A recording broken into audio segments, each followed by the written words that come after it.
Hey guys, welcome to my YouTube channel. तो कैसे हो आप लोग? I hope all are fine. तो आज हम लेके आए साइकोलॉजी के इम्पोर्टेंट क्वेश्चंस के बारे में। साइकोलॉजी में कौन कौन से क्वेश्चन इंपॉर्टेंट है उसके बारे में। तो सबसे पहला क्वेश्चन है हमारा, व्हाट इज साइकोलॉजी या डिफाइन साइकोलॉजी। साइकोलॉजी क्या है? स्टडी ऑफ माइंड और describe the scope and branches of psychology. जो साइकोलॉजी में हमारे कौन कौन सी ब्रांचेज है, कौन कौन से इसके स्कोप्स है, उसके बारे में लिखना है। इसका दूसरा क्वेश्चन है, explain the method of psychology. मतलब साइकोलॉजी में जो भी 7 मेथड है उनके बारे में एक्सप्लेन करना है। कौन कौन से मेथड होते हैं? इंट्रोस्पेक्शन, ऑब्जर्वेशन मेथड हो गया, एक्सपेरिमेंटल मेथड हो गया, केस स्टडी मेथड हो गया। अपना जो भी अपने 7 मेथड है उनके बारे में लिखना है। और इसका लास्ट है, discuss the important and use of psychology. मतलब साइकोलॉजी का क्या क्या इंपॉर्टेंस है उसके बारे में लिखना है। इम्पोर्टेंस में आगे जैसे हमारा किस प्रकार से किसी इंडिविजुअल को उसको मतलब इमोशन को कंट्रोल करना, उसको साइकोलॉजिकल सपोर्ट देना। और जो भी हमारे पहले तो खुद को साइकोलॉजिकल सपोर्ट देना, फिर जो पेशेंट आए उनको साइकोलॉजिकल सपोर्ट देना और उनके साथ एक अच्छा बिहेवियर करना। और जो भी उसके साथ जो रिलेशंस आते हैं या रिलेटिव्स आते हैं उनको भी साइकोलॉजिकल सपोर्ट करना। और जो उनको उनके साथ एक अच्छा रिलेशन बनाए रखना। तो वो हो गया हमारे इम्पोर्टेंस ऑफ साइकोलॉजी। इसके बाद में नेक्स्ट क्वेश्चन है हमारा, define mental health. Mental health क्या होता है? मतलब मेंटल हाइजीन का जो प्रोसेस होता है उसको क्या बोलते हैं? हम मेंटल हेल्थ बोलते हैं। Discuss the characteristic of A mentally healthy person. जो एक मेंटली हेल्थी पर्सन होता है उसके क्या क्या करेक्टरिस्टिक्स होते हैं उसके बारे में लिखना है। कि वो किस प्रकार अपनी सेल्फ कॉन्सेप्ट को हाई रख के अपनी बेस्ट को, अपनी लाइफ को अपने बेस्ट वे के अंदर जिए। उसकी प्रोडक्टिविटी कैसी हो, उसका हेल्दी एडजस्टमेंट कैसे है, उसका सोसाइटी के साथ वेलफेयर कैसा हो, और उसका एटीट्यूड कैसा हो, लाइफ के गोल क्या हो, मैच्योरिटी, जो भी अपने स्पिरिचुअल इमोशंस हो गए जो, और या फिर हमारा उसका जो मोटिवेशन है वो किस टाइप का है, उसके सोसाइटी के प्रति, उस खुद के प्रति, जो भी है उस एक मेंटली हेल्थी पर्सन का जो भी करेक्टरिस्टिक्स है उसके बारे में लिखना है। नेक्स्ट है हमारा, describe in detail factor influencing. जो हमारा मेंटल हेल्थ को कौन कौन से फैक्टर होते हैं वो इन्फ्लुएंस करते हैं उसके बारे में लिखना है। जैसे उसका खुद का हाइजीन कर सकता है, उसके खुद के लाइफ के गोल कर सकते हैं, उसका खुद का जो सिंपैथेटिक एप्टीट्यूड होता है वो कर सकता है, उस खुद के प्रॉब्लम सॉल्व उसको फैक्टर कर सकते हैं, या फिर टाइम मैनेजमेंट भी उसको एक फैक्टर इन्फ्लुएंसिंग कर सकता है मेंटली हेल्थी पर्सन को। नेक्स्ट क्वेश्चन हो गया हमारा, डिफाइन लर्निंग। लर्निंग क्या होती है? एक किसी भी इंडिविजुअल की टोटल क्वालिटी होती है या क्वालिटी होती है, उसको क्या बोलते हैं? लर्निंग बोलते हैं। या फिर हम ये बोल सकते हैं कि लर्निंग एक मतलब कोई भी जैसे इंडिविजुअल है उसके बिहेवियर के अंदर परमानेंट चेंज आता है, उसको क्या हम बोलते हैं? लर्निंग बोलते हैं। Enlist type of learning method. जैसे लर्निंग के क्या, लर्निंग मेथड के क्या क्या टाइप्स हो सकते हैं? मेनली 3 टाइप्स होते हैं। कौन कौन सा? एक तो लर्नर का नेचर कैसा है, और लर्निंग जो लर्नर है उसके पास कौन कौन सा मटेरियल है, और नेक्स्ट और लास्ट है अपना लर्निंग मेथड कौन कौन से है, या फिर लर्न जो हमारा नेचर ऑफ लर्निंग सिचुएशन कौन कौन सी है उसके बारे में लिखना है। और explain the theories of learning. Learning की कौन कौन सी थ्योरीज है? एक तो जैसे हमारी एक कंडीशनिंग थ्योरी है। कंडीशनिंग थ्योरी में 2 थ्योरी है, एक तो क्लासिकल कंडीशन थ्योरी है, एक ऑपरेंट कंडीशन थ्योरी है। क्लासिकल कंडीशन थ्योरी क्या है और ऑपरेंट कंडीशन थ्योरी क्या है? एक इनसाइड थ्योरी है, एक वो हमने trial and error method theory है। तो इनके बारे में लिखना है, या फिर इनको कोई सी भी दो या तीन थ्योरी आप लर्न कर लेना। मेन इसमें एक तो क्लासिकल कंडीशन थ्योरी, एक सेल्फ इंसाइड थ्योरी, और एक जो हमारी सोशल एडजस्टमेंट, मतलब किसी दूसरों को देखकर या किसी हमारे जो भी हमारे से बड़े होते हैं, जो हमारे सीनियर होते हैं, उनको देखकर हम जो भी लर्निंग करते हैं उसकी एक थ्योरी होती है। वो कौन सी थ्योरी होती है? Social adjustment theory. मतलब सोसाइटी को देख के या फिर हमारे आसपास के वातावरण को देखकर हम किस प्रकार से लर्न करते हैं, किसी भी स्टिमुलाई को या किसी भी चीज़ को हम किस प्रकार से लर्न करते हैं, वो हमारी हो गई social adjustment theory of learning. तो ये हो गया हमारा थर्ड क्वेश्चन। इसके बाद में नेक्स्ट क्वेश्चन है हमारा, explain the concept of personality. मतलब पर्सनैलिटी क्या होती है उसके बारे में बताना है। मतलब पर्सनैलिटी होगी अपनी जैसे total quality of an individual. Quality में हो गया जैसे थिंकिंग हो गया, रीजनिंग हो गया, मेमोरी हो गया, या फिर जितने भी कॉग्निटिव प्रोसेस है वो एक इंडिविजुअल की किस प्रकार है, वो हो गया हमारे पर्सनैलिटी की definition. It's influencing on the behaviour, मतलब जो पर्सनैलिटी है उनको कौन कौन से फैक्टर इन्फ्लुएंसिंग करते हैं, जैसे हमारा एज हो गया, इन्वायरमेंट हो गया, सोशल हो गया, हेरारकी हो गया, या फिर हमारा हेरिडिटी हो गया। हेरिडिटी मतलब जो उसके वंशागत है, जैसे अगर पूर्व से अगर कोई आदमी बोलना आ रहा है तो उसके बेटे के भी, या फिर उसके जो पीढ़ी है, जो उसकी हेरिडिटी है, उसमें भी चांसेस होते हैं कि वो बोलना हो, या फिर काला गोरा, जो भी हमारे हेरिडिटी है वो भी पर्सनैलिटी पर एक फैक्टर इन्फ्लुएंस करती है। एक नेक्स्ट हो गया हमारा type and assessment of personality. Personality के कौन कौन से टाइप्स हैं, जैसे हमारा हो गया जंग के अनुसार कौन कौन से क्लासिफिकेशन है, एंट्रोवर्ट, इंट्रोवर्ट और एक्सट्रोवर्ट या एम्बीवर्ट, ये तीन जंग के अनुसार है। और हमारा शेल्डन है, शेल्डन के अनुसार उसने अलग अलग क्लासिफिकेशन दिया था, क्रेचनर ने अलग दिया था, और हिप्पोक्रेटर ने अलग अलग क्लासिफिकेशन दिया था। ये हो गया हमारा टाइप ऑफ पर्सनैलिटी। नेक्स्ट है हमारा असेसमेंट ऑफ पर्सनैलिटी, मतलब अपन पर्सनैलिटी का असेसमेंट या पर्सनैलिटी का टेस्ट किस प्रकार से करेंगे उसके बारे में लिखना है। जैसे इंक बॉल टेस्ट होता है, किसी भी एक इंडिविजुअलाइज टेस्ट होता है, या ग्रुप टेस्ट होता है। तो वो हो गया हमारा टेस्ट ऑफ पर्सनैलिटी का टेस्ट किस प्रकार से किया जाता है। इसके बाद में नेक्स्ट क्वेश्चन है हमारा डिफाइन इमोशन। इमोशन क्या होता है, इमोशन को डिफाइन करना है। जो हमारी अंतरात्मा होती है, इमोशन किससे शब्द से बना हुआ होता है, टू इमूवर। टू इमूवर मतलब टू एक्साइटेड, किसी चीज़ के पाने की जो हमारी लालसा होती है उसको हम बोलते हैं इमोशन। और स्ट्रेस क्या होती है, स्ट्रेस कोई फियर कंडीशन में होते हैं तो हमारे को मन में एक घटना घटती है, उसको बोलते हैं हम स्ट्रेस। तो इसको हम डिटेल में डिफाइन करना है। नेक्स्ट हमारा है डिफाइन मोटिवेशन। मोटिवेशन क्या होता है, किसी भी मोटिवेशन का अर्थ होता है to move a goal, particular goal को एक प्राप्त करना, हमारा क्या हो गया, मोटिवेशन हो गया। मोटिवेशन जैसे हमारे मेनली टू टाइप्स का होता है, एक तो इननेट मोटिव होता है, एक एक्वायर्ड मोटिव होता है। इननेट हो गया जैसे हमारे बायोलॉजिकल मोटिव हो गया या प्राइमरी मोटिव हो गया, उनको क्या बोलेंगे हम, इननेट मोटिव। इननेट मोटिव जैसे हमारे को हो गया थ्रस्ट हो गया, फूड हो गया मतलब खाना खाना, पानी पीना, सेक्स हो गया, या हमारा रेस्पिरेटर एयर लेना हो गया, या हमारा एलिमिनेशन मतलब मल त्याग करना, ये हमारे क्या हो गया प्राइमरी मोटिव। और सेकेंडरी मोटिव हो गया जैसे हमारा सोशल के, जो हमारा सोसाइटी है उसके अंदर हमारा स्टेटस बनाना, और किसी से रिलेशन बनाना, या फिर हमारा खुद का एक मतलब परिवार होना चाहिए, या फिर हमको खुद को एक अलग पर्सनैलिटी, खुद को एक अलग पहचान मिलनी चाहिए, तो वो हमारे क्या हो गया, मोटिव हो गए। टाइप्स ऑफ मोटिवेशन, मोटिवेशन के क्या क्या टाइप्स हो गए, ये टाइप्स हो गए प्राइमरी और सेकेंडरी। और नेक्स्ट है हमारा मेस्लो नीड हेरारकी। जो मेस्लो की नीड हेरारकी है, मतलब इब्राहिम मेस्लो है, उसने एक नीड ऑफ हेरारकी दी है, उसके बारे में लिखना। उस हेरारकी के अनुसार आदमी की इच्छाएं 5 अवस्थाओं में पूरी होती है। फर्स्ट हो गया हमारे प्राइमरी। प्राइमरी में जो हमारी 6 चीज़ें होती है, जैसे भूख हो गई, प्यास हो गई, रेस्पिरेशन हो गया, सेक्स हो गया, एलिमिनेशन हो गया, और रेस्ट और स्लीप हो गया। और उसके बाद में किसी का मतलब जैसे ये हमारे फर्स्ट है प्राइमरी मोटिव हो गया। प्राइमरी मोटिव के बाद जैसे ही हमारे को मोटिव मिलता है तो हम चाहते हैं कि हम एक सुरक्षित जगह पर रहे, तो सुरक्षित जगह के लिए हमारे को एक घर की ज़रूरत होती है।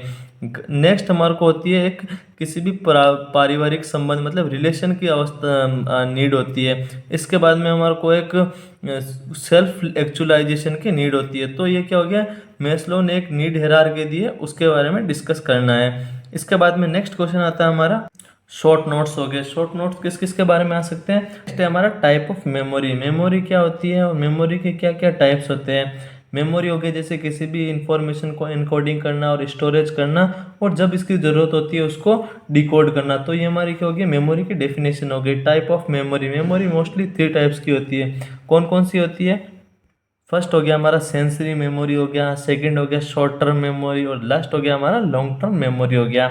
नेक्स्ट क्वेश्चन है हमारा परसेप्शन।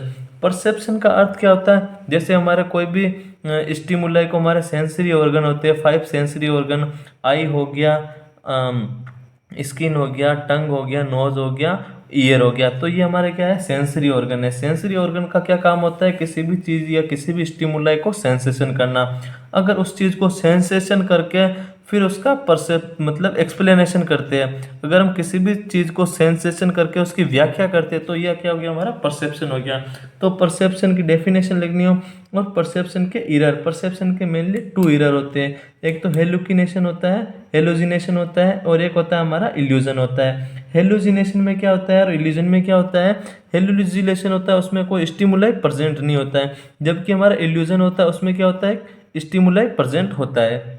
तो ये हो गया हमारे परसेप्शंस ऑफ एरर, मतलब एरर, जो हमारे एरर ऑफ परसेप्शन, मतलब परसेप्शन के कौन कौन से 2 एरर होते हैं, हेलुसिनेशन और इल्यूजन।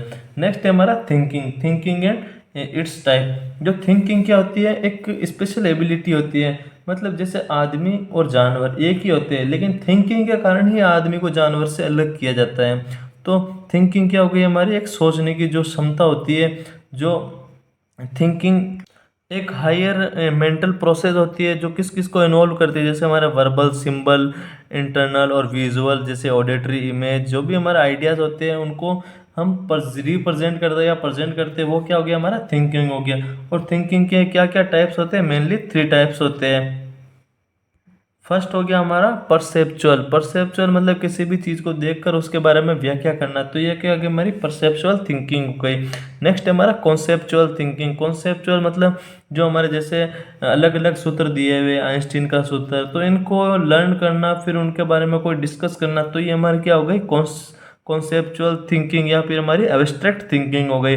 नेक्स्ट है हमारी रीजनिंग थिंकिंग, रीजनिंग थिंकिंग मतलब जो हमारी रीजनिंग में जो हमारी थिंकिंग होती है उसको हम क्या बोलते हैं? रीजनिंग थिंकिंग बोलते हैं। इसके 2 टाइप्स और है, जैसे हमारे क्रिएटिव थिंकिंग हो गया और एक हो गया problem solving thinking.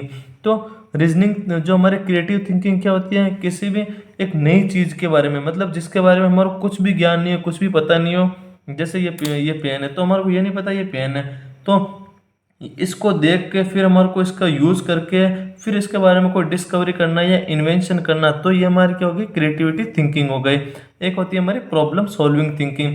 Problem solving thinking कब यूज़ में आती है? जैसे हम कोई डर में हो या फिर हम कोई इमोशन अवस्था में हो, इमोशन अवस्था होगी, जैसे हमारे डर हो गया, प्यार हो गया, जॉय हो गया, जो भी हमारे सैडनेस, जिस हम इमोशन अवस्था में, तो हमारे को क्या है? प्रॉब्लम सॉल्विंग थिंकिंग की आवश्यकता होती है। तो ये हमारे क्या हो गया? थिंकिंग के टाइप्स हो गए। नेक्स्ट है हमारा डिफेंस मैकेनिज्म। अब देखते हैं कि डिफेंस मैकेनिज्म क्या होता है। जो भी जिस जैसे हम किसी स्ट्रेस अवस्था में हैं, तो स्ट्रेस अवस्था में जो हम मैकेनिज्म यूज़ लेते हैं उसको क्या बोलते हैं? डिफेंस मैकेनिज्म यूज़ लेते हैं। डिफेंस मैकेनिज्म में कौन कौन से चीज़ें हम यूज़ में ले सकते हैं? जैसे हम किसी चीज़ को या तो मना कर सकते हैं कि मेरे को ये करनी ही नहीं है, या फिर हम उस पर रिस्प्रेशन, जैसे कोई चीज़ हमारे को बार बार सता रही है तो हम उसको दमन कर सकते हैं या दबा सकते हैं। या फिर इसका नेक्स्ट हो गया डिस्प्लेसमेंट। डिस्प्लेसमेंट में क्या कर सकते हैं हम? जैसे हमारे को कोई प्रॉब्लम हो रही है, जैसे हमारे नर्सिंग के अंदर 5 सब्जेक्ट हो रही है, तो 5 सब्जेक्ट में जैसे हमारे को नर्सिंग फंडामेंटल या फिर हमारे को एनाटॉमी या फिजियोलॉजी में दिक्कत है, तो उस जगह की विस्थापित करके हम 4 सब्जेक्ट में अच्छा नंबर लाके तो उस सब्जेक्ट को हम विस्थापित कर सकते हैं। नेक्स्ट हो गया हमारा रिलेशनाइजेशन हो गया, जैसे मतलब फेलियर हो गया, जैसे हम फेल हो गए तो फेल होने का कारण किसी टीचर को या फिर किसी दूसरे को देना, तो ये क्या हो गया हमारे रेशनलाइजेशन हो गया। तो मतलब खुद को दोषी न बताकर किसी और को दोषी बनाना, ये हमारा क्या हो गया? रेशनलाइजेशन हो गया। तो ये हमारे को लिखने हैं डिफेंस मैकेनिज्म की कौन कौन सी एनालिस्ट है उसके बारे में। नेक्स्ट हो गया हमारा एप्टीट्यूड। एप्टीट्यूड क्या होती है? एक स्पेशल एबिलिटी होती है जो हमारे को बाय बर्थ भी मिल सकती है या फिर हम एक्वायर्ड भी कर सकते हैं। तो एप्टीट्यूड क्या हो गया? एक स्पेशल एबिलिटी। स्पेशल एबिलिटी जैसे हमारे किसी चीज़ के अंदर स्पेशल एबिलिटी होती है, तो स्पेशल एबिलिटी जैसे कोई आदमी होता है जो छोटी अवस्था में उसको जल्दी जल्दी लर्न हो जाता है, तो उसकी इननेट मतलब बाय बर्थ वो एक गॉड गिफ्टेड होता है। एप्टीट्यूड क्या होता है? गॉड गिफ्टेड पर्सन या गॉड गिफ्टेड इंडिविजुअल होता है जो किसी पर्टिकुलर चीज़ में एक स्पेशल एबिलिटी होती है, तो उसको क्या हम बोलते हैं? एप्टीट्यूड बोलते हैं। नेक्स्ट हो गया हमारा अटेंशन। अटेंशन क्या होता है? जैसे मैंने आपको ये 5 ये बहुत सारे डॉट दे दिए, तो बहुत सारे डॉट मतलब मेनी स्टिमुलाई, ये कितने हो गए हमारे? जैसे 1 2 3 4 5 6 7, जो 7 स्टिमुलाई है, हम 7 स्टिमुलाई के एक साथ न देखकर किसी एक स्टिमुलाई पर फोकस करना, ये क्या होगा? हमारा अटेंशन हो गया। मतलब मेनी स्टिमुलाई, बहुत सारे स्टिमुलाई के अंदर एक किसी पर्टिकुलर चीज़ को केंद्रित करना, ये क्या हो गया हमारा अटेंशन हो गया। तो अटेंशन क्या होते हैं, फिर अटेंशन के क्या क्या टाइप्स हो सकते हैं वो लिखने हैं हमारे को। जैसे अटेंशन के मेनली 3 टाइप्स होते हैं, एक तो वॉलेंट्री अटेंशन, एक इनवॉलेंट्री अटेंशन और एक हैबिचुअल अटेंशन। वॉलेंट्री अटेंशन क्या होता है, इनवॉलेंट्री अटेंशन क्या होता है। जैसे इनवॉलेंट्री अटेंशन हो गया, इनवॉलेंट्री अटेंशन मतलब किसी हमारे को एफर्ट लगाने की जरूरत नहीं पड़ती है। जैसे कोई अलग ही चीज़ हमारे को एकदम आंखों में चुभ जाती है, तो वो क्या हो गया हमारा इनवॉलेंट्री अटेंशन हो गया। और वॉलेंट्री अटेंशन, वॉलेंट्री अटेंशन जैसे हमारे को पढ़ाई करने की हमारे को जरूरत होती है, तो ये हमारा क्या हो गया वॉलेंट्री अटेंशन। मतलब हमारा कॉन्शियस माइंड को यूज में लेकर किसी पर्टिकुलर चीज पर फोकस करना, ये क्या हो गया हमारा वॉलेंट्री अटेंशन। और हैबिचुअल अटेंशन क्या हो, इसमें क्या होता है हमारा ओवर एटीट्यूड होता है, या हैबिट होती है, या इंटरेस्ट होता है किसी चीज़ में। मतलब किसी की ज़रूरत नहीं पड़ती है, जैसे हमारे को कोई नहीं बोलता है कि तुम पढ़ो, तो हमारे खुद को पता है कि एग्ज़ाम आ रहे हैं तो हमको तैयारी करनी पड़ेगी। तो ये हमारा क्या हो गया हैबिचुअल अटेंशन हो गया। नेक्स्ट है हमारा बायोलॉजी ऑफ बिहेवियर। तो बायोलॉजी ऑफ बिहेवियर में क्या क्या होता है, न्यूरॉन्स होते हैं, ये हमारे या ट्विंस मैकेनिज्म हो गया, जो भी बायोलॉजी ऑफ बिहेवियर में होता है उसके बारे में लिखना है। ब्रेन हो गया, और जो हमारे अदर जो भी बायोलॉजी ऑफ बिहेवियर के अंदर आता है उसको लिखना है। नेक्स्ट है हमारा कॉन्फ्लिक्ट रिसोल्यूशन। मतलब कॉन्फ्लिक्ट क्या होता है, उससे पहले कॉन्फ्लिक्ट रिसोल्यूशन से देखने से पहले हम ये देखते हैं कि कॉन्फ्लिक्ट क्या होता है। कॉन्फ्लिक्ट मतलब जैसे दो चीज़ों में से किसी एक चीज़ का सॉल्यूशन करना। जैसे एक कहावत होती है ना, जैसे हमारे को क्या है, हमारे को 2 जॉब की अपॉर्चुनिटी दी जाती है कि आप ये जॉब करो या ये जॉब करो, तो हम कंफ्यूज हो जाते हैं कि ये करूँ या ये करूँ। तो ये क्या गया हमारे कॉन्फ्लिक्ट की अवस्था होगी। कॉन्फ्लिक्ट के 4 टाइप्स होते हैं, अप्रोच और एक हो गया हमारे अवॉइडेंस, एक हो गया हमारे अप्रोच, एक हो गया हमारे अवॉइडेंस, एक हो गया हमारे अप्रोच अवॉइडेंस कॉन्फ्लिक्ट, और एक हो गया हमारे मल्टी अप्रोच अवॉइडेंस कॉन्फ्लिक्ट। मतलब जो हमारे अप्रोच कॉन्फ्लिक्ट होती है, उसमें दोनों चीज जो होती है वो क्या होती है पॉजिटिव होती है। जैसे हमारे को 2 जॉब मिल रही, दोनों जॉब में से कौन सी जॉब मैं चुनूँ, ये हो गया हमारा कॉन्फ्लिक्ट हो गया। नेक्स्ट है हमारा इंटेलिजेंस के टाइप। सबसे पहले क्या देखते हैं इंटेलिजेंस क्या होता है, और इंटेलिजेंस के टाइप्स लिखने हैं। इंटेलिजेंस मेनली 3 टाइप्स के होते हैं, एक तो सोशल इंटेलिजेंट होता है पर्सन या इंडिविजुअल, और एक होता है अपने जनरल इंटेलिजेंस होता है। जनरल इंटेलिजेंस जैसे हम हो गए, किसी का सपना होता है टीचिंग बनना, किसी का सपना होता है एक डॉक्टर बनना, किसी का हो गया एक पर्टिकुलर सब्जेक्ट में इंटेलिजेंस होना, यह क्या हो गया हमारा जनरल इंटेलिजेंस हो गया। और एक सोशल इंटेलिजेंस जैसे हो गया हमारे नेता बनना, पॉलिटिशियन बनना, या जो भी हमारे सोशल वर्कर होते हैं उनमें वर्क करना, ये क्या हो गया हमारे सोशल इंटेलिजेंस हो गया। एक होता है हमारा मैकेनिकल इंटेलिजेंस। मैकेनिकल इंटेलिजेंस में क्या होता है, जैसे हमारे कंप्यूटर का वर्क करना या सॉफ्टवेयर का वर्क करना। मतलब जो मैकेनिक से या जो हमारे मशीनरी से जो इंटेलिजेंस पर्सन होता है उसको हम क्या बोलते हैं, मशीनरी इंटेलिजेंस बोलते हैं या मैकेनिकल इंटेलिजेंस बोलते हैं। नेक्स्ट और लास्ट क्वेश्चन है हमारा गाइडेंस एंड काउंसलिंग। गाइडेंस क्या होता है और काउंसलिंग क्या होती है उसके बारे में लिखना है। जैसे गाइडेंस हो गया हमारा मार्गदर्शन हो गया, ये कौन सी प्रोसेस होती है, एक प्रोसेस होती है जिसमें हेल्पिंग इंडिविजुअल होता है वो मैक्सिमम अपनी पूरी कैपेसिटी लगाकर किसी से मार्गदर्शन लेना, तो वो क्या हमारा हो गया गाइडेंस हो गया। और काउंसलिंग क्या होता है, काउंसलिंग एक पर्टिकुलर के लिए एक पर्टिकुलर काउंसलर होता है। जैसे हम RUHS में एडमिशन लेते हैं, तो एडमिशन से हमारी क्या होती है काउंसलिंग होती है, तो वो क्या हो गया हमारी एजुकेशन काउंसलिंग हो गए। मतलब गाइडेंस में हम अपना पर्टिकुलर पूरा योग लगा सकते हैं या जोर लगा सकते हैं। और काउंसलिंग में क्या होता है, काउंसलिंग निर्भर करती है काउंसलर पर। तो ये हो गया हमारा गाइडेंस एंड काउंसलिंग के बारे में। तो थैंक यू गाइज, अगर ये वीडियो आपको समझ में आया तो लाइक और शेयर करें।